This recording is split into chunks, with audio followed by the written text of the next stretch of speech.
Oke. Pak Aryadi atau panggil Aryadi aja kali ya? Aryadi aja, Pak. Aryadi, Galih, selamat datang. Terima kasih sudah hadir di Tripods. Tripod yang kedua ini.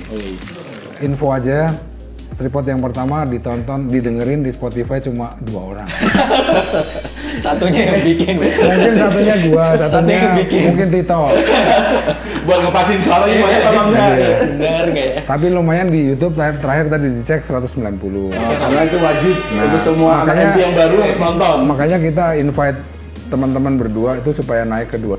Asli, lumayan lah ya. Nanti kita semua supir truk yang kita pegang masukin semua, suruh nonton. Semuanya dikasih. Semuanya kasih. Oke, thank you sekali lagi buat kehadirannya. Seperti biasa kita mau mulai ngobrol-ngobrol mengenai sebuah tema. Temanya seputaran love and hate relationship atau ambivalent relationship. Berat banget, bos. Agak berat ya, agak berat tapi konteksnya mungkin kita ringankan, kita sederhanakan karena buat saya pribadi ini kan sesuatu yang pasti pernah kita alami.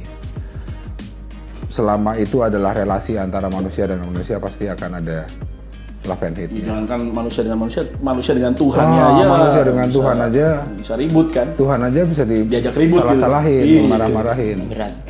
Ngeri. Nah, tapi sebelum sampai ke situ, boleh nggak minta Pak Aryadi cerita mengenai who you are dari kecil sampai sekarang, lahir di mana sampai tua, sama usia, supaya audiensnya tahu. Supaya audiens punya konteks.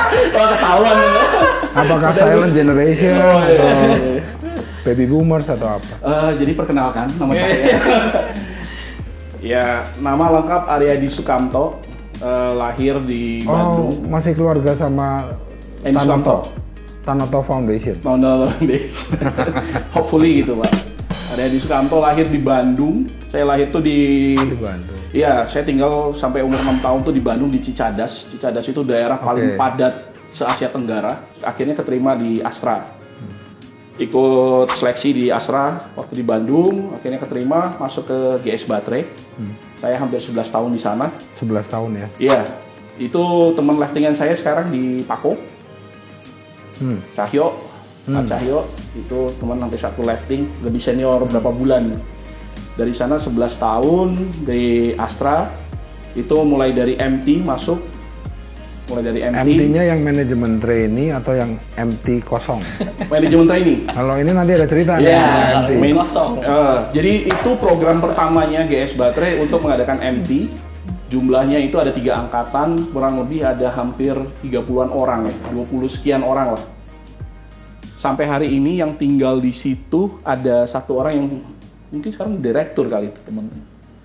Ada yang 1 itu Pak Cahyo, ada 1 lagi direktur di ISIN. Beberapa, dan kami masih sering ketemu, masih ngobrol. Dari situ MT di GS Baterai itu cukup seru juga. MT kemudian masuk ke assembly line, dari assembly line masuk ke MIS, dari selesai MIS sempat dipinjem 1,5 tahun di FIF, pabrik rantai. Pabrik rantai, kemudian balik lagi ke sana, dikirim ke Filipina. Saya tinggal di Filipina itu hampir 3 tahun. Mau buka market di situ, pulang dari Filipina, naik sampai terakhir di sana jadi manajer. Dari manajer, ini bukan menceritakan kejelekan ya, tapi ya ada internal case di kantor bla bla bla. Terjadi pergantian pimpinan, bos gitu. My direct boss is okay. Saya penggantinya itu wah oke lah. Relationnya aman. Cuman superiornya yang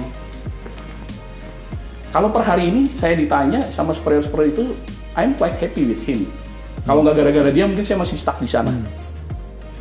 Dan I don't know, saya juga merasa ke develop for my personal gara-gara trigger itu juga gitu. Dari situ saya terus keluar pindah ke Grundfos Pompa. Grundfos Pompa ini perusahaan pompa Denmark. Iya, sebelahnya si Lego kantornya. Itu perusahaan pompa terbesar di dunia.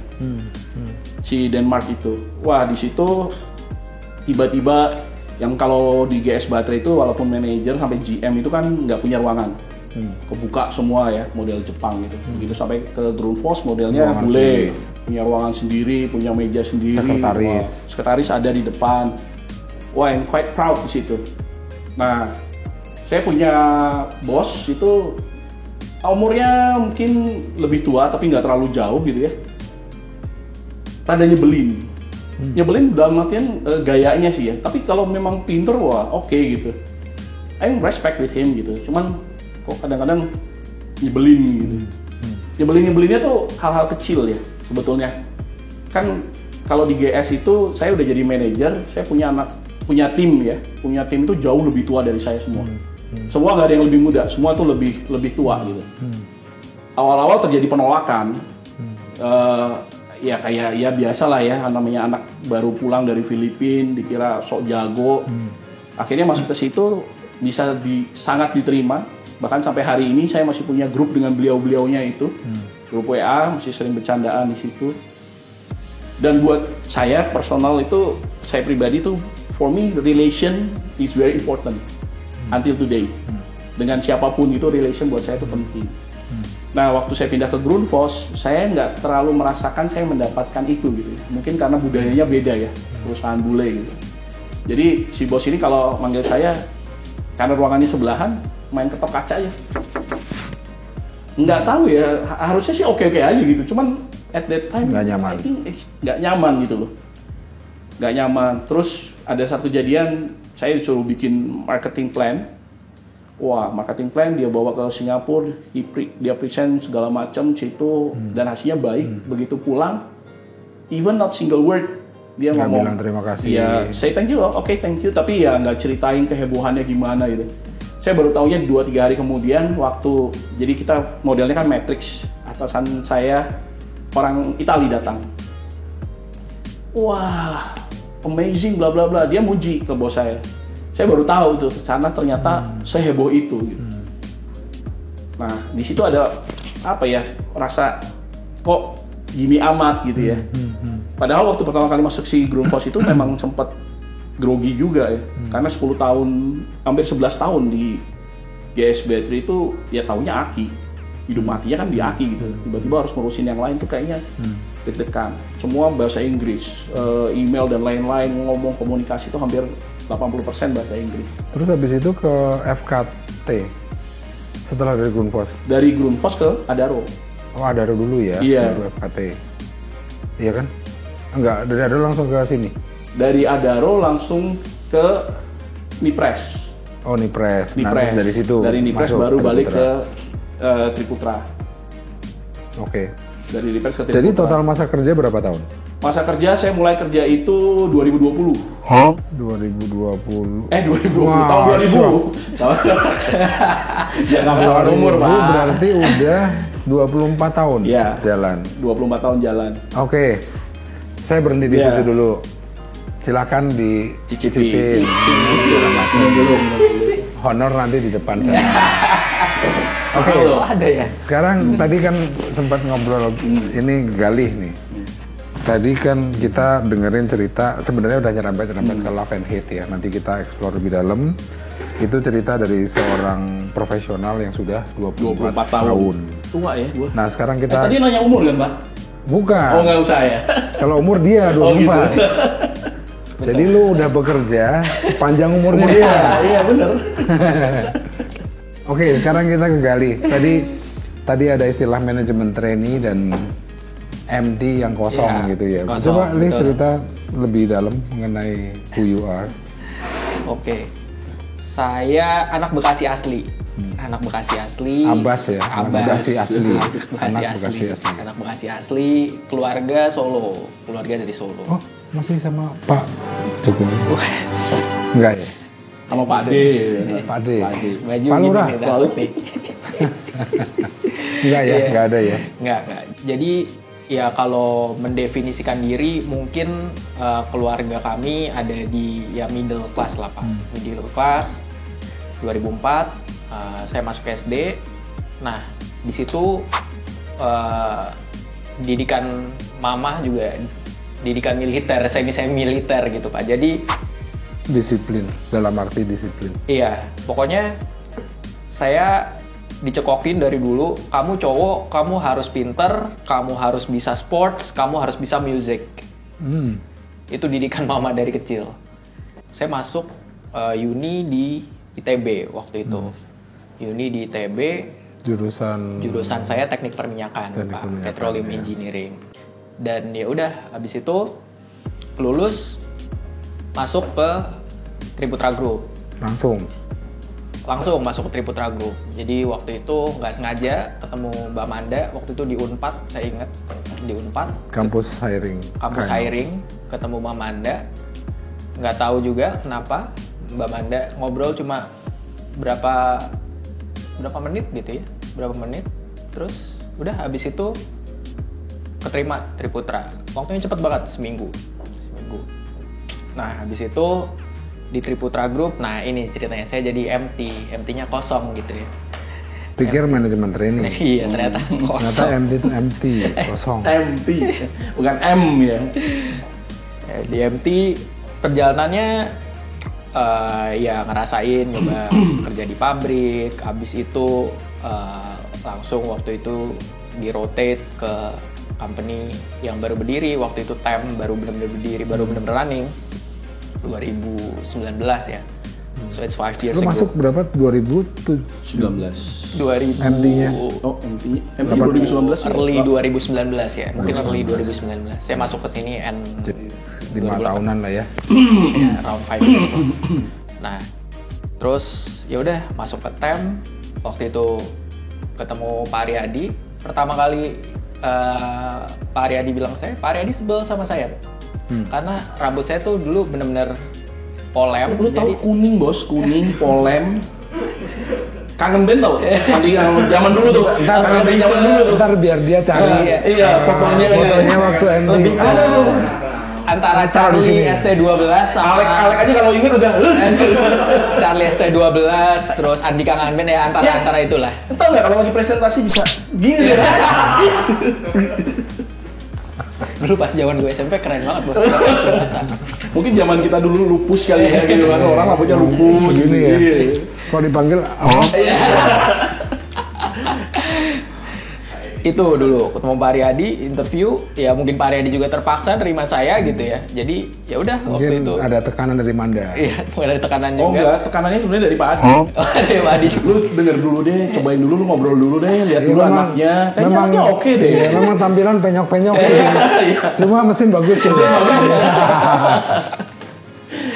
Nah, jadi ya udah waktu itu situ terus saya pertama kali ke Kalimantan akhirnya. Iya. Pertama kali ke Kalimantan. Di sana nggak tahu mau ngapain, terus ya udah sama teman-teman di Puninar waktu itu di Lintas belajar kapal, habis itu ke suatu daerah antah berantah Kalimantan Tengah namanya Pulang Pisau. Di situ di sana yang bisa dibanggakan cuma satu, Pak. Jokowi pernah ke sana. Kalau kita ngobrol sama orang-orang sekitar itu Jokowi pernah ke sini, Pak. Jokowi pernah ke sini. Itu doang. Selain itu nggak ada, karena nyari Indomart aja nggak ada di sana, Pak. Zaman dulu. Adanya Alfamart. Nah, udah habis itu diterbangin Kalimantan Timur di Samarinda. Ya belajar. Samarinda ke sana ya. Iya. Sama Joko. Pak Joko maksudnya. Samarinda ya udah belajar jadi supply chain waktu itu, supply chain logistik. Nah di situ ketemu sama driver, ketemu sama vendor, ketemu sama macem-macem lah, dari orang yang punya truk, punya kapal, punya punya terminal, sampai yang level operatornya itu ketemu semua di sana. Oke. Satu 5 tahun jalan, satu 24 tahun jalan. Kita masuk ke topik nih, baru masuk ke topik. Tapi sebenarnya udah nyenggol-nyenggol dari tadi. Kalau gua tuh berapa tahun ya? 95, 2024 di 2025 berapa? 29 tahun, almost 30 years. Wow. Kalau nggak salah 7 perusahaan, 6 perusahaan. 4 ya berarti. 4. Dan in my experience, hampir di semua tempat merasakan situasi di mana ada suka, ada nggak sukanya terhadap ya atasan, peers dan seterusnya. Bukan atasan peer dong, mungkin kerjaannya juga kali ya. Dengan kerjaannya juga sometimes. Tiba-tiba kita seneng terus tahu-tahu, Iya. ini kerjaan apa sih, nyebelin banget nih. Iya. Semuanya gitu lah. Iya. Nah, coba dari Pak Aryadi dulu. Kalau love and hate itu dalam your own experience kayak apa sih ceritanya gitu? Dan mungkin sekaligus saja langsung how you handle that, how you understand that, dan how do you handle that? Mungkin yang contoh yang paling awal ya, waktu mulai kerja di GS Baterai ya, MT masuk sana. Kebetulan kan suasananya pabrik. Ya honestly ya, saya Chinese gitu ya, terus minoritas lah di situ. Perception orang-orang oke, normal, nggak ada masalah. Cuman begitu masuk naik jenjang, kemudian saya termasuk salah satu yang paling cepat karir di GS Baterai. Terus megang satu departemen yang waktu itu cukup ini karena saya megang marketing, marketing ekspor, dan kebanyakan yang di marketing ekspor dulu timnya itu orang-orang bilang tuh consider anak-anak bandel yang ditaruh di sana gitu. Jadi udah tua-tua nih bandel nih, seneng ngabur-ngabur, sering kalau misalnya keluar, taunya izin dinas, taunya kemana dan lain sebagainya. Itu challenging banget gitu. Buat gimana bikin relation sama mereka. Kadang-kadang mereka tuh nyebelin banget gitu ya, tapi kadang-kadang mereka tuh kelihatan eman sama kita gitu. Jadi akhirnya yang coba saya buktiin sama mereka tuh, saya nggak berpikiran supaya bagaimana saya mengontrol mereka gitu, tapi gimana ya supaya saya relationnya enak gitu loh. Ya jadi akhirnya saya memperlakukan beliau-beliau ini jadi kayak kakak, jadi kayak bapak gitu kan. Nah itu yang coba saya build di situ gitu, dan ternyata itu masuk. Jadi exception teman-teman itu nggak bisa terima gitu ya, sampai berantem sering sama saya kepala departemen yang paling muda. Di depan saya itu PPIC salah satu yang paling senior, paling bawel. Wah itu awal-awal kan berantem terus, tapi begitu beliau mau pensiun, wah itu dipeluk cipika-cipiki. Wah kamu kayaknya harusnya jadi the next division head-nya kamu gitu. Itu saya bisa build ke sana. Karena dari itu saya mulai membaca gitu ya, karena mungkin ini juga pengalaman waktu SMA di presidium segala macam organisasi dan lain-lain, jadi bisa ngeliat ini orang sebenarnya push buttonnya di mana sih. Oh yang ini senengnya diperlakukan ngobrol, oh yang ini senengnya diperlakukan gini gitu. Tapi karena posisi jadi saya harus nerapin batasan-batasan. Jadi love and hate atau apa tadi istilah ambivalen, itu akan selalu ada kemungkinannya. Betul. Nah itu kan tinggal gimana kita ngonekin ya kalau sama orang. Kalau dulu dipikir-pikir jalaninnya ya jalanin biasa aja, nggak ada yang kayak sekarang. Wah ini harus diginiin, enggak. Ya normal aja jalan gitu. Karena orang-orang tuh pada angkatannya mereka tuh yang pengen dilihat apa sih? Ini orang bisa kerja lah, istilahnya orang Cina tuh. Tadi kan sempat ngomong mengenai push button ya. Orang push buttonnya beda-beda. Iya. Semua orang punya cuma beda-beda. Beda-beda. Ini kayak Gali nih ya. Contoh nih. Langsung. Iya, begitu masuk MT, ini anak, saya tuh dites sama dia. For the first 3 months. Kurang ajar ya? Wah, itu kalau boleh gorok, gue gorok gitu ya. Dites, bener-bener orang ngetes gitu loh. Ini kayak ibaratnya ilmunya. Iya, lu punya ilmu nggak gitu kan? Untung kan kita ini dulu kan, pakai keris dulu gitu. Iya. Kalau di kapal tuh kata sepupu saya kan kalau anak-anak NHI zaman dulu tuh begitu naik kapal tabok dulu satu-satu tuh, junior gitu kan. Waduh kalau saya boleh saya tabokin gitu. Jadi kayak ngadepin Gali gitu ya. Saya bisa ngebayangin dan saya bisa nangkap dia karena tadi kalau Gali cerita story hidupnya itu hampir mirip sama saya gitu kejadiannya. Kejadiannya hampir mirip. Nah, jadi lu pengen tahu gue ada ilmunya apa enggak gitu, ada isinya apa enggak. Dan menurut saya itu wajar ya. Ya enggak? Kalau orang mau nurut sama seseorang atau dia mau memposisikannya gimana ya harus tahu dulu dong dia tuh ini orang ilmunya gimana sih atau levelnya di mana sih supaya bisa masuk gitu kan, connecting. Ya for the first 3 months akhirnya ya tadi orang ini mau ngetes. Nah, memang ada efek untungnya karena kami itu waktu perusahaannya itu mulai dari nol gitu ya. Kan Gali termasuk sama saya kan angkatan awal nih. Dan relation tadi ngobrol jam 7 pagi tiap hari itu ya lama-lama ketemu gitu loh. Sampai pada satu titik kalau saya udah lagi sebel sama dia itu saya datengin ke Cikarang, ke rumahnya dia. Panggil, kebukin. Ngobrol. Udah deh, udah ngomong, gue udah tahu ya lu udah tahu gue deh. Udah ngomong sekarang lu ada masalah apa? Nanti tolong ditit. Ya. Titin ya. Oh, mau jadi tititnya. Yang banyak. Tambah lagi. Banyak. Ya itu yang ngomong apa adanya gitu. Kadang-kadang kita lagi pusing ngadepin nih tiba-tiba kapal divert segala macem, cuaca bla bla bla ya. Chatting ngobrol lah ngalor ngidul segala macem. Ya, akhirnya tahu nih. Oh dia tuh posisinya di sini, relationnya kayak gini. Nah ada satu contoh lagi yang urusan dengan kerjaan. Waktu saya di Adaro tuh saya masuk jadi project manager. Jadi project manager, terus berjalan kira-kira hampir 1 tahun lebih, tiba-tiba kan batu bara tuh udah mulai turun. Terus si departemen ini gitu ya dibubarkan, akhirnya kita dimasukin ke apa namanya departemen tertentu lah. Waktu saya dimasukin ke sana, saya di Adaro tuh quite proud ya. Wah, ini perusahaan tambang terbesar ya kan. Orang juga mandang kalau ngomongin Adaro, siapa yang nggak tahu gedungnya gede, ada logonya dan lain-lain. Tapi honestly waktu itu karena batu bara lagi turun, saya megang project manager, ya kayak orang nggak ada kerjaan. Datang pagi, nongkrong di kopi bawah, naik ke atas, ngobrol sebentar, cari makan, datang sore, ya gitu. Lama-lama bosen juga gitu. Terus mau ngapain nih? Nah, udah mulai nih. Terus kemudian dipindahin masukin ke departemen, suruh bikin buku barengan sama Pak Dir itu buku Good Mining. Good Mining itu benar-benar buku teknis bagaimana cara menambang yang baik. Gimana caranya gitu loh. Akhirnya begitu ditugaskan itu, dibubarkan departemen itu, ketemu, di briefing, 2 hari kemudian saya ngajuin surat resign. I cannot do it. Kenapa nggak mau nyoba gitu loh? Saya bukan orang yang tipe give up ya. Di GS Baterai 10 tahun, jadi saya pindah-pindah departemen segala macam sampai dikirim ke Filipina sendirian, bikin bisnis baru, it's okay gitu. Jadi apa?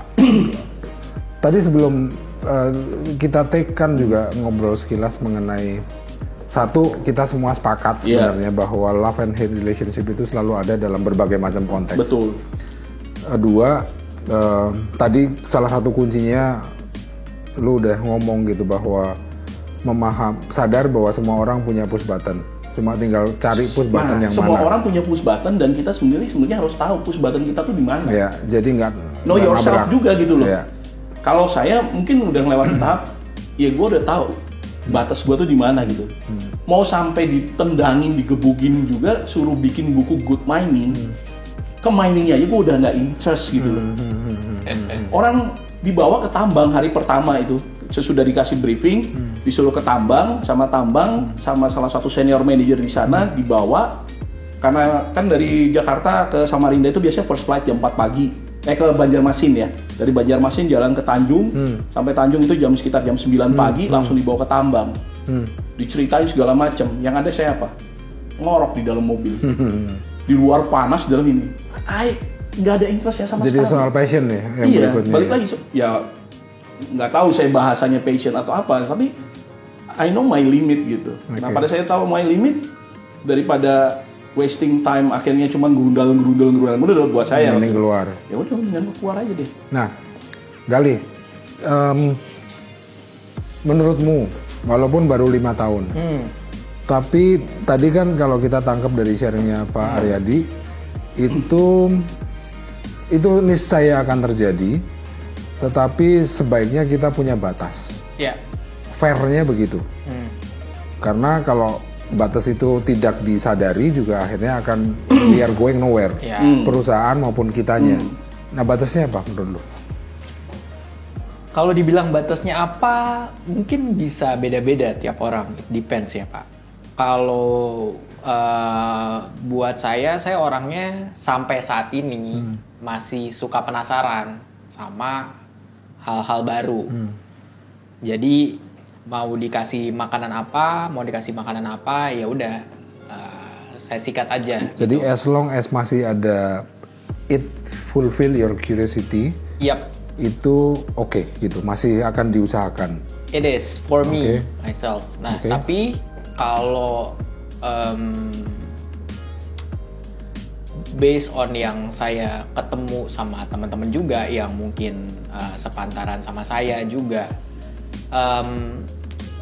kayaknya yang mulai ke broad up sekarang itu mungkin di generasi, kalau kita mau mencoba dikotomikan generasi ya Pak. Lu generasi apa? Z?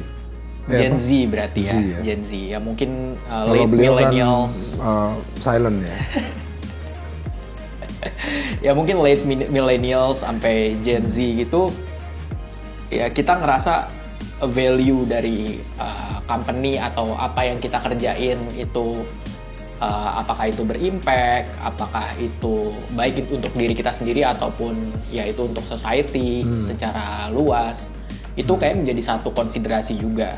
Sehingga itu justified untuk jadi sesuatu yang kita masih upayakan gitu ya. Betul.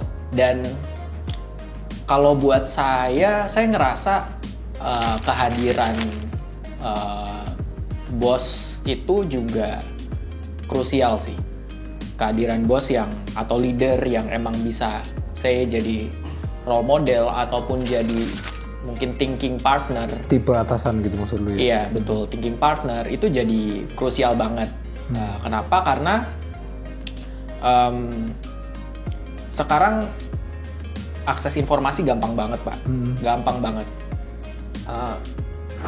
Saya pernah waktu itu diminta bikin sama Pak Aryadi, bikin sebenarnya kayak speech lah ya, kayak mungkin suatu speech atau ya speech lah waktu itu speech. Nah, ups. Bikin suatu speech.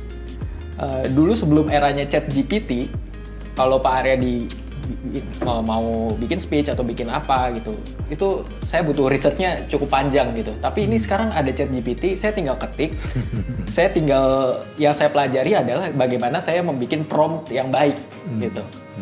Terus semuanya udah ada di ChatGPT. Terus tinggal saya revamp dikit, habis itu kasih ke Pak Aryadi, Pak ini poin-poinnya gitu. Itu yang tadinya saya butuh mungkin 2-3 hari, jadi 2-3 menit itu udah selesai. Poin-poinnya itu. My point is, information yang emang textbooknya itu buat kita ini kita bisa pelajari sendiri sebetulnya. Kita merasa itu sombongnya kita mungkin ya, sombongnya kita atau dengan kemudahan segala informasi itu nggak sombong, entah sombong atau advantage. Maybe itu unfair advantage. Tapi kan balik lagi ke orangnya ya. itu sendiri ya. Jadi kayak sekarang kecepatan ChatGPT dan lain-lain itu bisa mempengaruhi sangat dengan relationship gitu. Kenapa? Karena generasinya saya itu kan apalagi dari Astra gitu ya, pendidikannya Jepang abis gitu. Ngelihat orang tuh ya kunci hidup saya itu ya orang tuh harus disiplin gitu. Kalau lu masuk jam 7 ya jam 7 datang gitu. Perkaranya di sono ngobrol dan lain-lain pokoknya jam 7 datang, on time segala macam. Nah, terus tiba-tiba ngadepin generasi yang begini yang tolong dong kerjain ini gitu. Hanya aja dia di pantry. Tapi selesai. Ya akhirnya selesai gitu. Tapi kan buat menerima itu bahwa dia dia kan bikin gua jantungan. Besok gua harus presentasi, lu belum bikinin bahan, ini materinya belum ada segala macam. Ya tapi ya tadi nggak semua orang punya privilege kayak saya sama Gali gitu ya. Bisa ngobrol panjang dan lain. Jadi udah tahu nih frekuensi speednya dia udah tahu. Tapi kan saya juga punya teman-teman tim yang lain yang muda-muda ini juga yang mungkin ya saya butuh waktu buat mengenal mereka gitu. Itu kan bikin deg-degan banget yang kayak gitu. Nah ini yang kayak gini kan jadi love-hate bener relationship gitu loh. Kalau dia hasilnya bagus, wah gue seneng. Tapi kalau lagi pas lagi amat caranya. Ini, ya kan akhirnya ngoceh. Ya kan kadang-kadang kalau ngoceh, zaman dulu gua diocehin bos gua, waduh. Bos gua nggak ngomong, Dik, besok jam 9 pagi ya di meja gua. Ya nggak tidur kita beresin. Kalau anak sekarang nggak, wait, sabar Pak. Boleh nggak besok Pak? Soalnya saya hari ini harus ini dulu Pak, namaste. Healing dulu. Namaste. Iya, saya yoga dulu Pak. Nanti pokoknya jam 23.59 deh, saya kirim ke Bapak ya. Ya harus tarik napas gitu loh. Jadi kalau dari perspektifnya pimpinan itu juga bicara mengenai kemampuan untuk atau sedikit berdamai dengan how-nya. Dengan how-nya dan dengan kondisinya. Jadi yang simple aja, kayak misalnya waktu di zamannya saya di GS Baterai gitu. Yang namanya komputer itu kita bagi-bagi. Gantian. Jadi komputer satu gitu, ada komputer station gantian. Bikin surat itu butuh waktu. Ngetik kelas segala macam. Kalau sekarang komunikasi itu kan dengan WA, cepat WhatsApp. Nah, generasinya saya dengan didikan yang speed lambat ini gitu, kalau nggak berusaha ngikutin speednya mereka dengan cara pola kerjanya mereka, bisa gila juga gitu loh. Tapi sebaliknya, kita juga pengen nuntut mereka minimal, lu ngerti gua deh gitu deh. Nah ini gimana sih supaya bisa give and take-nya atau buying-nya tuh gimana gitu? Dia bisa, lu jual gua beli deh gitu. Jadi kan dia juga struggle, harus ngadepin generasi yang apa-apa harus on time, apa-apa harus proper, apa-apa harus rapi dan seterusnya. Sementara saya juga struggle gitu loh. Jadi generasi kita kan juga struggle ngeliat ini. Suruh kerja, bikin tugas, bla bla bla, sampai jam segini masih gitu. Nggak bisa ngukur waktunya gitu. Tapi besok pagi jadi. Lu mau ngomong apa? Karena kalau kualitinya nggak nyambung gitu kan. Kadang-kadang itu juga Pak yang saya sama Pak Aryadi, saya malam-malam nih. Ya, ini Pak, kayak, saya belum dapat idenya gitu. Kayak curhat keluarga ya. Iya emang begitu gitu. Saya belum dapat idenya malam-malam ya mau gimana gitu. Tapi ya udah tenang aja Pak. Yang penting besok pagi kan Bapak ini. Jadi saya seringnya kayak gitu. Jadi I can feel you. Iya tapi saya juga ini ya karena tadi mungkin jerninya gali masa ini ya mirip tipikalnya saya ngegali itu ada kemiripannya. Jadi kalau saya ada flashback waktu zaman dulu. Iya ya, bos gue dulu juga stres kali ya. Jam 9 malam dia baru ngasih instruksi, dia minta jam 5:30 pagi. Dia jam 5:30 pagi udah nongkrong di kantor, gue belum dateng. Karena bangun telat, kesiangan, ngantuk, nggak tidur. Dia juga stres kali ya. Oke, I know gitu loh. Oh ya udah, tapi still can manage gitu. Nah cuman memang saya sekarang sebagai leader memang benar-benar harus tahu orang-orang tertentu gitu. Mungkin benar juga teorinya itu kalau satu orang leader itu spread ke bawahnya cuma bisa maksimum mungkin 7 orang gitu ya. Mungkin tujuannya salah satu itu supaya benar-benar tahu gitu loh. Supaya bisa resolve. Iya, bisa tahu. Jadi akan ada hasilnya gitu dari relationnya. Soalnya kalau terlalu banyak, akan ada imagine juga gitu. Di level bawah persis kita ya. Jadi benang merahnya sebenarnya masalah kayak adaptasi ya, ketemu di tengah ya. You guys dari latar belakang dan cerita hidup yang kayak tadi, pada akhirnya dipersatukan di sebuah organisasi dan kemudian berusaha untuk menyepakati beberapa hal yang memang harus disepakati di organisasi, tetapi tetap memberikan space kepada perbedaan yang unik. Betul. Nah kalau boleh nambahin, salah satu yang kalau di tempat kami ya di PEM itu salah satu yang plusnya lagi adalah kita bundelnya dalam satu culture budaya yang gitu. Eat ya, enjoy, accountable, teamwork, enjoy, accountable, teamwork. Iya. Nah, jadi benang merahnya itu. Iya. Akhirnya itu mungkin waktu bikin Eat pertama itu apa ya? Lucu-lucuan lah mungkin ya gitu kesannya.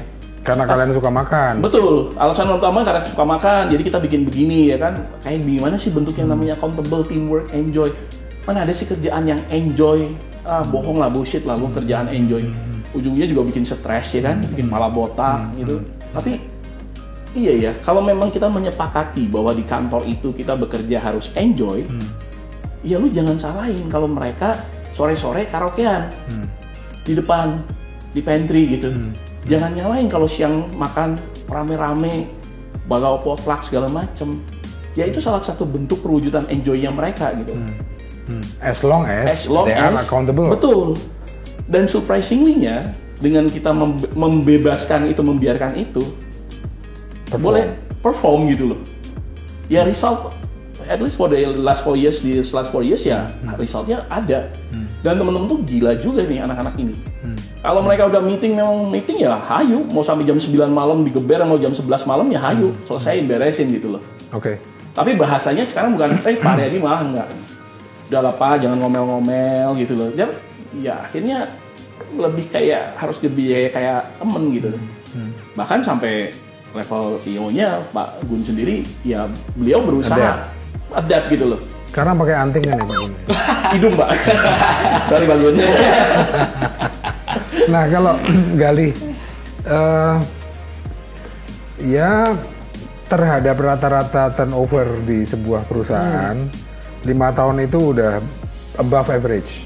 Oh, oke. Itu mengindikasikan bahwa beberapa hal udah lewatin, right? Adaptasi lah, culture fitness maybe, opportunity dan seterusnya, hope dan seterusnya.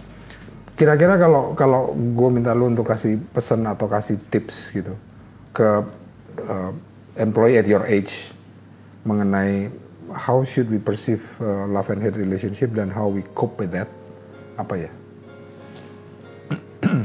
Kayaknya kalau yang pertama kali ya Pak, yang top of mind-nya saya ketika ditanya love hate relationship itu adalah jangan takut untuk punya friction.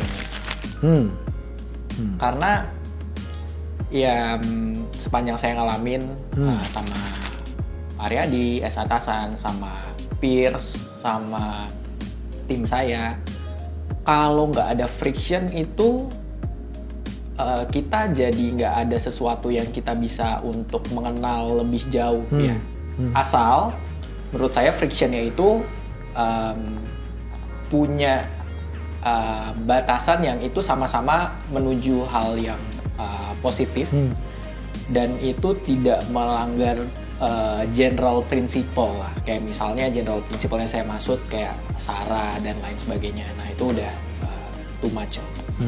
Nah itu karena kalau kita nggak trying to have a friction with someone, kayaknya akan banyak ya.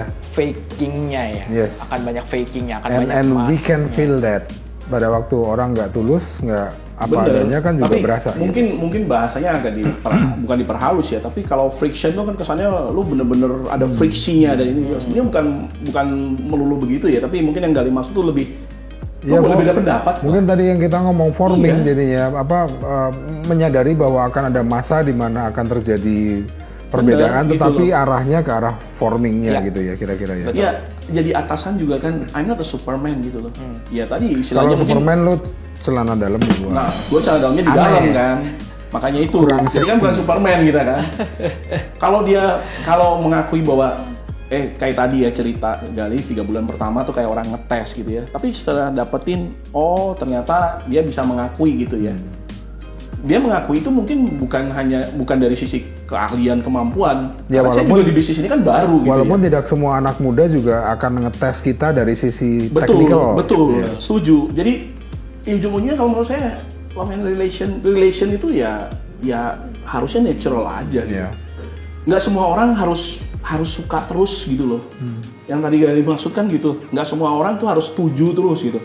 Wah, gue kagum nih sama bos gue, terus gue harus nurut.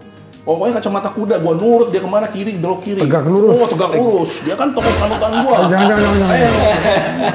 Nggak bisa gitu. Udah sampai situ aja. Masih belum selesai quick count. Karena belum selesai. Kita tunggu hasil sampai akhir Maret. Nah itu yang kayak gitu. Kalau menurut saya akhirnya ya orang berbeda pendapat wajar kok. Yang penting kan bisa diselesain. Diselesainnya gimana? Ya ngobrol lah. Komunikasi gitu loh. Nah, kalau masalah relation, itu kan efek juga, Pak. Ini ngelimpang dikit ya, kayak efek ke anak sekarang. Gara-gara COVID, almost 2 years dia nggak sekolah, online. Kan ada kekhawatiran, relationship-nya kayak gimana. Ternyata, ya mungkin anak-anak ya jadi cepet berrelationship lagi. Tapi saya bisa ngeliat ada satu period yang dia harus catch up gitu. Cara dia berhubungan dengan orang yang lebih tua gitu kan. Karena di rumah terus. Di disiplin ilmu HRD juga ngerasakan ada COVID generation. Betul. Dimana seangkatan tuh kok relationship buildingnya kok sulit banget ya dibangun dan seterusnya. Lo bayangin kalau dulu orang kita lulusan kuliah kan ada bikin skripsi tuh misalnya ke pabrik kayak anak TI gitu ya, ke pabrik. Lah di tim saya anak TI beberapa ini ada anak TI belum pernah ngeliat pabrik. Sampai masuk di MT-kan di Pako, baru pernah ngeliat pabrik. Lo anak teknik industri apaan gitu? Skripsi lo apa? Oh skripsinya tentang ini, tapi online. Terus? Atau ngitung pakai. Betul, bikin skripsi itu baru sekarang di belakangan menyadari bahwa itu tuh sebenarnya build relation juga. Gimana sih cara ngedeketin orang? It must be empirical. Bener, dapat data, itu kan gak gampang. Oh ngobrol sama orang, sama atasan, sama gini. Nah itu pas zaman COVID tuh hilang. Nah jadi yang anak-anak zaman sekarang yang masuk ini kan ada beberapa yang tidak mengalami masa bikin skripsi dan lain-lain. Itu kelihatan agak berbeda. Nah approaching-nya juga harus beda gitu. Dan mengencourage mereka juga Karena susah ya Pak. Kalau menurut saya relationship itu tetap balik lagi ke kitanya. Kadang-kadang kitanya juga cocok nggak sih sama orang ini? Sama dia juga kan punya hak. Ini cocok nggak sama gue gitu? Ya kalau udah nggak cocok, jangan diterus-terusin. Jangan terusin. Bukannya tadi ya, friksi itu dalam artian ya berbeda pendapat oke. Nah tapi kan tadi yang disampaikan tadi kan gue nangkep kayak, tapi kedua belah pihak juga mesti memiliki aspek atau variabel dasar yang korek. Bener. Bukan sesuatu yang tipis-tipis yang ornamental, tetapi yang fundamental, like vision of the company, culture of the company, values of the company, dan our own vision, passion, dan culture gitu kan. Lu bisa hari ini lu ngomong bahwa gua itu mendalami yang namanya DNA Triputra. Wah, gua ini banget lah DNA Triputra. Tapi kalau lu faking, sponsor nih. Iya, kalau lu faking, orang juga ngerasain. Lu bisa kerasa dan lu sendiri akan nggak tahan. Akhirnya mental sendiri. Muntah kita. Muntah. Tapi kalau kadang-kadang kita melihat tuh ada minusnya juga nih. Akhirnya orang-orang yang bekerja di situ jadi setipe. Jadi penguin. Iya, jadi hitam putih, jalannya begini semua. Nah, kalau di kami, leadersnya juga kan masih masih ya 30-40-an gitu, kita berusaha gimana caranya justru kita bikin friction itu. Supaya orang tuh nggak terlalu, ya tadi, karena berkilah bahwa oh budayanya adalah enjoy. Jadi semua orang tuh harus punya relation enjoy, no friction. Wah ini kalau ini nggak sehat nih, harus ada konflik manajemennya dikit lah gitu loh. Kenapa? Supaya ada ide out of the box-nya keluar, relationnya jadi semakin kuat dan seterusnya. Oke, keren. Thank you very much. Just to conclude our discussion, satu. Kok jadi pakai bahasa Sunda, Pak? Oh iya. Karena gue bahasa Jawa kok nasi Satu, ya sebagai pribadi entah kita pimpinan ataupun team member mesti ngerti kita tuh orangnya kayak apa. Itu tadi yang saya tangkap juga dari Pak Aryadi. That's why it is very important at our early age untuk ngerti who we are. Karena itu akan menjadi modal yang sangat besar untuk kemudian bisa nomor 2, memahami orang lain dengan baik dan position ourselves supaya kita contextually relevan, kita nggak brace our limit, kita nggak kurang ajar dan seterusnya. Kemudian yang ketiga mungkin ya dari sini saya bisa simpulin bahwa love and hate atau apa tadi istilahnya lupa lagi, ambivalent relationship itu sangat obviously akan terjadi di every part of our life. Resignation kalau dalam konteks official itu bisa saja jadi opsi. Tetapi sebelum itu terjadi, mungkin lebih baik kita cek dulu keselarasan antara passion, visi kita sebagai pribadi, value of the company dan seterusnya, sehingga itu tuh ya itu adalah satu fundamental aspek yang mesti dijustify dan diperjuangkan selama tadi forming tadi friksi tadi istilahnya Gali, sehingga apapun outputnya itu udah upon pemilihan variabel yang memang benar, bukan sesuatu yang superficial, bukan sesuatu yang pernik-perniknya gitu. Kalau boleh nambahin dikit Pak, a bit my problem right now itu kadang-kadang generasinya Galih dan teman-teman ini nggak sabar bahwa build relation itu butuh waktu. Yes. Butuh waktu dan butuh kemauan dan butuh memang konsistensi gitu. Yeah. Jadi orang-orang begitu ada friction sedikit langsung semangat untuk ketemu di tengah. Iya. Karena begitu ada friction sedikit langsung wah, kayaknya gue gak cocok deh. Gue harus gue harus healing dulu. Waduh, harus naik ke Kapadokia dulu ya kan. Waduh, berat dong bos. Maldives dulu gitu. Bos utang bos. Itu lagi. Kasbon dulu gitu kan, susah. Nah, kalau dari ya balik lagi Pak. Jadi kesabaran jadi salah satu kuncinya. Bener, disiplin kalau menurut saya sih ya. Konsisten dulu lah. Ya cobain dulu gitu. Oh dari sini nggak masuk, ini nggak masuk. Kasih waktu. Relationship itu kan butuh waktu buat berkembang gitu. Kalau nanti ada satu limit, ya to the best of my knowledge, my experience, akan ada satu titik di mana ini kayaknya gue harus sudah mundur. Nah buat nyampe itu biasanya make sure what you need sebenarnya teman. Karena kalau itu tadi fundamental aspeknya nggak ketemu, maka kita akan keluar, masuk perusahaan baru dan mengalami hal yang sama, repetitif. Berulang. Kan jadinya begitu, karena kita juga nggak ngerti apa yang kita cari gitu. Bener. Makanya orang bilang, jangan terlalu baperan lah gitu loh. Ada batasnya kok. Ya kayak tadi Gali bilang begitu, ada value yang kena, itu you can feel it gitu. Lu bisa ngerasain kok. Makanya lu harus tahu juga yourself-nya tuh kayak gimana sih. Mantap. Sore ini dipenuhi aura suci. Amin. Ngomongnya bener. Nggak tahu nanti jam 9 udah beda lagi ngomongnya. Tadi kan botolnya baru separuh gitu ya. Kalau botolnya nambah lagi beda lagi nih ceritanya. Gitu. Kalau ada sponsor ya. Silakan kalau ada yang mau sponsor besok. Emang yang tadi Pak Riyadi bilang terkait sama ya anak-anak ini kayak ya emang harus mau disiplin dan lain sebagainya. Itu kalau saya sendiri, saya pribadi kayak sebenarnya kadang-kadang awalnya agak-agak anti dulu Pak sama kata-kata disiplin gitu ya. Karena kalau kata-kata disiplin tuh relatively yang ada di bayangan kita tuh ya stagnan, harus ngejagain atas bawah supaya tidak ada deviasi dan lain-lain. Tapi setelah keberjalanan beberapa tahun ini kontra keberlanjutan, lebih seneng perubahan. Wah, jangan gitu. Kesitulah gitu. Nah, tapi setelah keberjalanan beberapa waktu ini saya ngerasa setelah saya diceburin lebih tepatnya sama Pak Riyadi, dijorokin gitu, suruh berenang, yang nyelamatin saya itu adalah ya relationship yang dengan sengaja atau tidak dengan sengaja saya bangun dan consistently itu disirami gitu. Dan ya itu berlaku untuk di berbagai aspek relation ya, nggak cuma love relationship, tapi juga ya relationship dengan peers, dengan teman kerja, dengan atasan, dengan tim, dengan external parties, dengan partner-partner bisnis kita. Ya ujung-ujungnya yang kami ngerasa 5 tahun ini keberjalanan dari company ini salah satunya jadi key factors untuk nyelamatin kami adalah relationship gitu. Dan nggak bisa bohong juga relationship itu. Kadang-kadang yang tadi dibilang, oh ini anak-anak milenial nih nggak sabar dan nggak mau nge-maintain relation dan segala macam gitu. Saya itu dulunya termasuk orang yang sangat-sangat apa ya?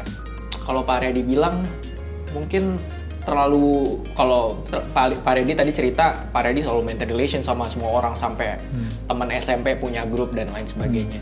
Bahkan saya sekarang di HP saya grup kuliah, grup SMA, grup SMP aja saya nggak punya Pak. Jadi lebih ke separated gitu. Nah dan saya hanya memaintain circle kecil dalam relation saya. Sampai saat ini saya baru ngerasain gitu. Oh ternyata sepenting itu punya network, sepenting itu punya relation, sepenting itu punya connection sama orang-orang yang kita nggak tahu kapan kita akan butuh mereka lagi, kapan EBA-nya ini harus kita tarik gitu ya. EBA apa Mas? EBA emotional bank account Pak. Barangkali ada ajaran Pak Adi. Nah itu yang saya ngerasain sampai sekarang, dan kuncinya selain tadi sama-sama mau ketemu di tengah atau sama-sama berusaha, yang saya rasain juga itu adalah memahami bahwa satu sama lain antara individu atau orang-orang juga punya unfair advantage-nya masing-masing. Dan itu yang membantu saya beberapa waktu terakhir untuk berdamai dengan masalah love-hate relationship, Pak. Love beneran kalau ini, bukan hate lagi. Love beneran. Udah beda nih. Udah beda nih. Udah mau mulai geser nih. Tahu sih namanya juga. Sebagai contoh, ini mungkin kayak dengan mungkin orang tua gitu ya, orang tua. Mama atau papa saya mikirnya seperti ini karena tadi background-nya ada macam-macam yang sampai membawa mereka untuk punya pemikiran seperti ini. Mama mungkin yang udah lama nggak bekerja, ya fokus di rumah, mungkin tidak mendapatkan privilege seperti saya yang ya saya punya exposure sama teknologi, punya exposure sama network, bisnis dan lain sebagainya. Nah, akhirnya itu yang sering ketemu dan menimbulkan tadi friksi, dan ujung-ujungnya kalau tidak mencoba memahami bahwa kita punya unfair advantage dan orang lain juga punya unfair advantage yang berbeda, ya nggak akan pernah bisa ketemu gitu. Itu menurut saya jadi alat yang sangat-sangat membantu untuk saya menjustifikasi. untuk menjustifikasi itu, bahwa ya nggak bisa orang yang misalnya setiap hari tinggal di kerja Jakarta, tinggal di Jakarta sama orang yang setiap hari itu kerjanya di site, pulang 6 bulan sekali baru ketemu keluarga, itu pasti ya lama-lama akan beda juga gitu. Perspektifnya beda, cara berpikirnya beda, dan itu yang ujung-ujungnya harus memang kalau mau diusahakan ya harus diusahakan untuk ketemu di tengah gitu. Keren. Oke, seperti biasa podcast ini nggak menawarkan kesimpulan apa-apa. Iya terserah. Menawarkan angpau aja gitu. Karena konteksnya beda-beda. Iya. Tetapi yang kita sepakat mungkin sore ini adalah bahwa love and hate, ambivalent relationship itu ada. Tetapi tadi kita udah bicara mengenai bagaimana mengatasinya dan seterusnya. So again, terima kasih Pak Aryadi, Pak Gali, Thank you. for the time. Keren banget sore ini. Kita lambaikan ke arah penonton. Thank you ya semuanya. Thank you semua.